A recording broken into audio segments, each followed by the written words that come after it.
적을 무서워하라는 소리가 아니고 그 율법을 너희가 진짜로 지켜낼 수 있는 그 담대함을 가지라는 거예요.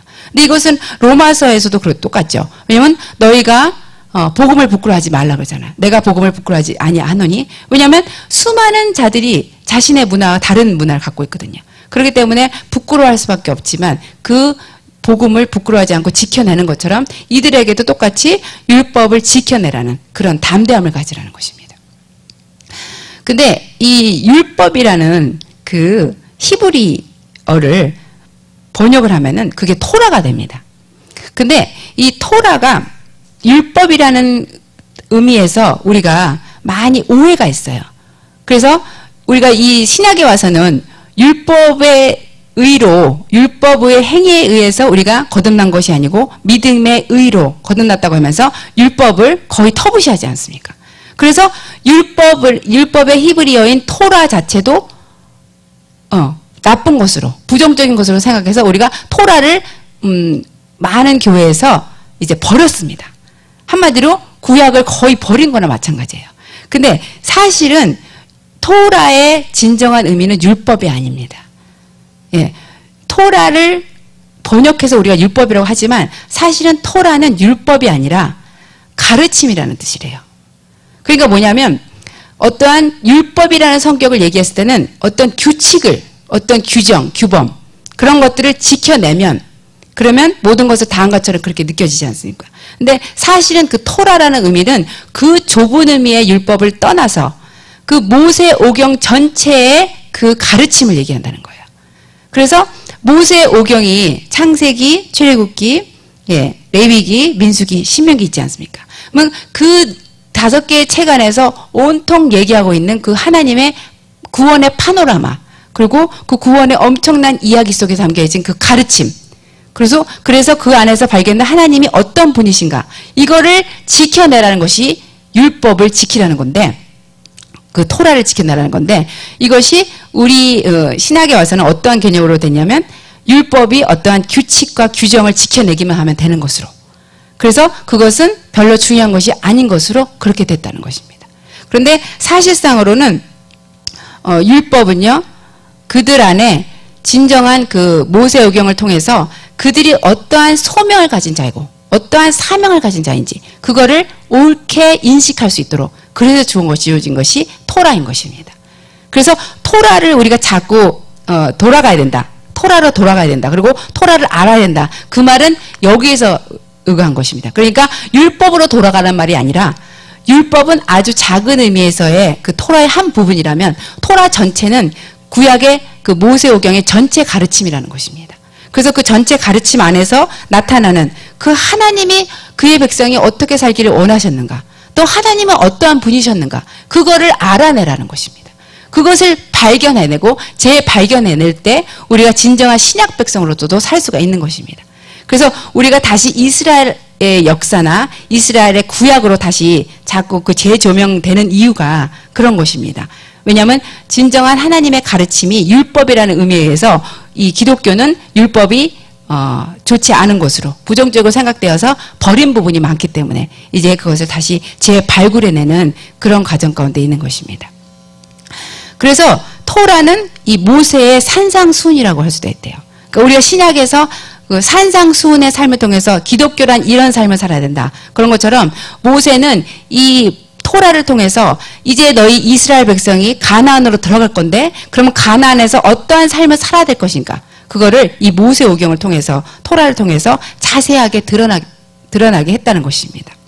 그래서 결국은요 우리가 모든 그 하나님의 말씀이 어떠한 규칙이나 규범이 되는 것이 아니라 어떠한 규칙을 지키고 안 지키고의 문제가 아니라 정말 하나님의 백성으로서는 어떠한 소명의식을 가져야 되느냐 어떠한 사명의식을 가지고 살아야 되느냐 그거를 발견해내는 작업으로 주님이 말씀을 주신 것입니다. 그런데 우리가 말씀 전체를 항상 하지 말라는 어떤 규범으로 생각할 때 그것은 우리가 그 말씀을 오용하는 것입니다. 하나님이 그것을 통해서 우리에게 진정한 사명의식을 주고 그리고 소명의식을 줄 때 그것은 하나님의 말씀에 진정한 목적을 다한 그런 것이 되는 것입니다.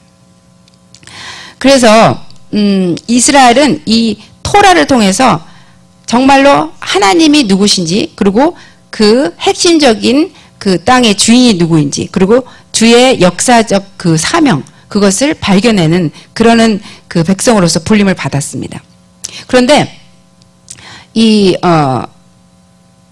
백성들이 결국 가나안에 들어가서는요, 이 토라를 받았음에도 불구하고, 예, 이 토라를 지켜내는 그 용기를 버립니다.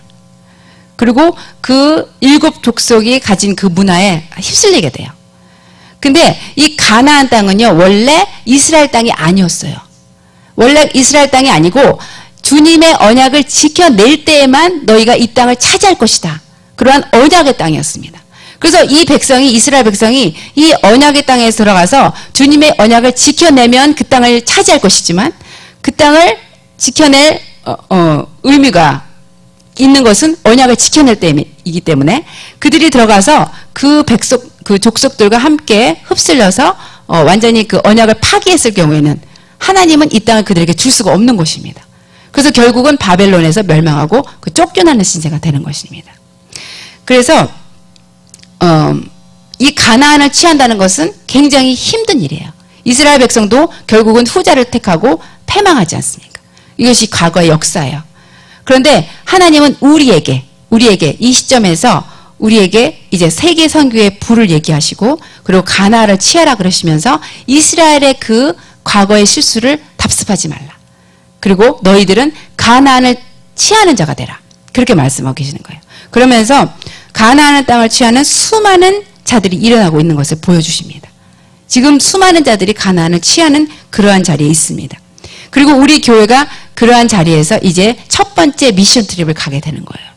예, 제가 이 말씀을 준비한 것은 우리가 이제 우리 교회로서는 가나안을 취하는 상태에 와 있다는 것입니다. 예, 가나안을 취하는 그러한 미션 트립을 가게 되었다는 것입니다. 그리고 주님은 절대로 우리가 용기를 잃지 말고, 예, 하나님의 백성으로서의 그 사명의식과 소명의식을 가지라는 것입니다. 그리고 또한 이스라엘은요, 우리에게 사실상 가나안 땅이잖아요. 여러분 그거 아세요? 예, 사실상 가나안 땅이에요. 그래서 가나안을 취하라. 우리는 진짜 가나안을 취하러 이스라엘을 가는 것입니다. 그리고 우리에게 주신 말씀은 여호수아에게 주신 말씀처럼 enter and possess the land. 들어가서 그 땅을 취하라. enter and possess the land. 근데 그 가나안 땅에 처음 들어갈 때의 첫 싸움이 여리고 싸움이잖아요. 근데 그 여리고 싸움에 들어갈 때 바로 들어갈 즈음에 여호수아에 보면은 이 들어가는 길목에, 예, 여호와의 사자 같은 자가 나오면서 칼을 빼든 자가 나온다 그래요. 그래서 여호수아가 너무너무 무서워갖고, 아니 당신은 나를 위한 자입니까? 아닌 자입니까? 그랬을 때 이 여호와의 사자가 말합니다. 아니라 나는 여호와의 군대 장관이니라. 그렇게 말을 해요.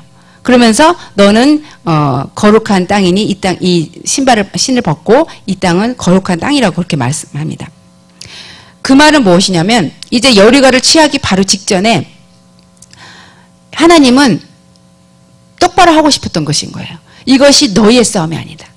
이것이 나의 싸움이다. 하늘의 싸움이다. 나는 하늘의 여호와의 군대 장관인데 나는 칼을 빼어 들었고 이것은 나의 싸움이다. 너가 이 싸움을 나의 싸움으로 할 때는 이 싸움은 너에게 이긴 싸움이 될 것이지만 너가 이 싸움을 너 싸움으로 할 때는 지게 될 것이다. 그것을 완전하게 구분짓고 싶으셨던 거예요.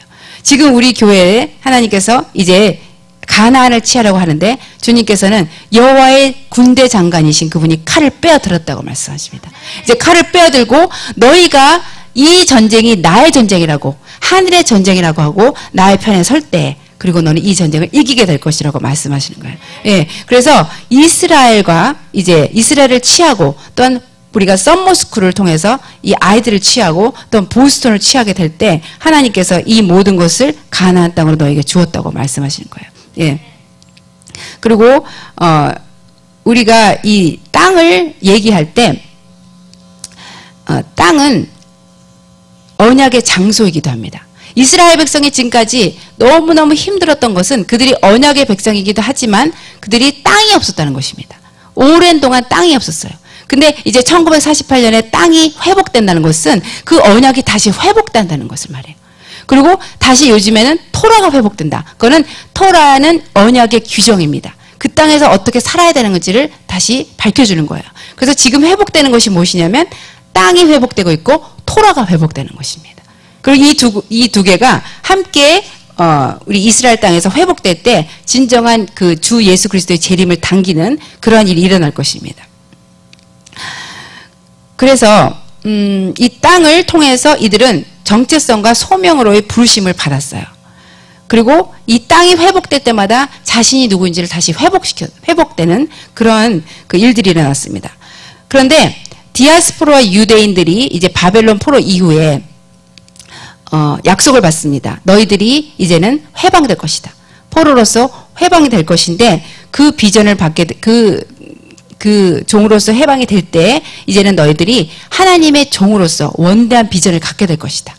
그렇게 그런 비전을 받게 돼요. 그런데 그 비전을 받고 나서 이들이 정말로 정치적인 어떤 회복이 일어날 줄 알아요. 그런데 사실은 정치적인 회복이 일어나는 것이 아니라 고레스 왕을 통해서 어떤 다른 나라의 힘에 의해서 해방이 됩니다. 그러면서 그거에 의해서 교훈을 갖게 되는 것은 무엇이냐면 이 이스라엘 나라가 어떠한 정치적 권력적 어떤 군사적 권력으로서의 승리를 가져오는 것이 아니라 이들의 부르심은 고난받는 종으로서의 부르심이라는 것입니다. 그래서 이들이 땅을 회복하기를 원했지만 그 땅의 회복이 자신의 힘으로 된 것이 아니라 다른 나라의 힘으로 된 것이고, 그리고 그들의 원래 부르심은 무엇이냐면 고난받는 종으로서의 부르심이라는 것을 이사야 53장을 통해서 하나님께서는 이들에게 다시 부각시킵니다. 너희들의 부르심은 어떠한 이 땅에서 힘과 권력으로서 어떤 다스리는 자로서 그렇게 부르신 것이 아니라 오랜 인내와 그리고 수고를 통해서 고난받는 종으로서의 부르심이 너희 이스라엘의 부르심이다. 그거를 다시 말씀하십니다. 근데 제가 이거를 여러분에게 말씀드린 이유는 선교적인 시각에서 볼 때 이 고난받는 종으로서의 그 자신을 보는 것, 이스라엘이 자기 자신을 고난받는 종으로서 보지 못했을 때 오랫동안 힘들었습니다. 하지만 하나님은 너희들의 부르심이 고난받는 종으로서의 부르심이다. 그거를 알리키기 위해서 수년 동안 그렇게 오랜 그 역사를 통해서 알리신 것입니다.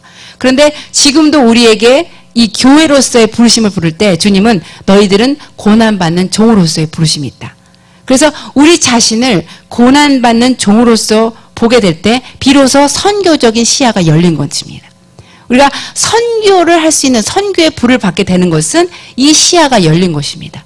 내가 부르심이 무엇인가? 나의 부르심이 무엇인가? 하나님께서 나를 고난받는 종, 이 땅에 고난받는 종으로서 부르심을 받게 했다. 그것을 알게 될 때 우리가 선교에 대해서 눈이 열리게 되는 것입니다. 그래서 결국은 십자가의 길입니다. 고난받는 종, 결국 십자가의 길, 십자가의 삶을 우리가 부여받은 것입니다. 결국은 고난받는 신부로서의 삶을 살게 되는 것입니다.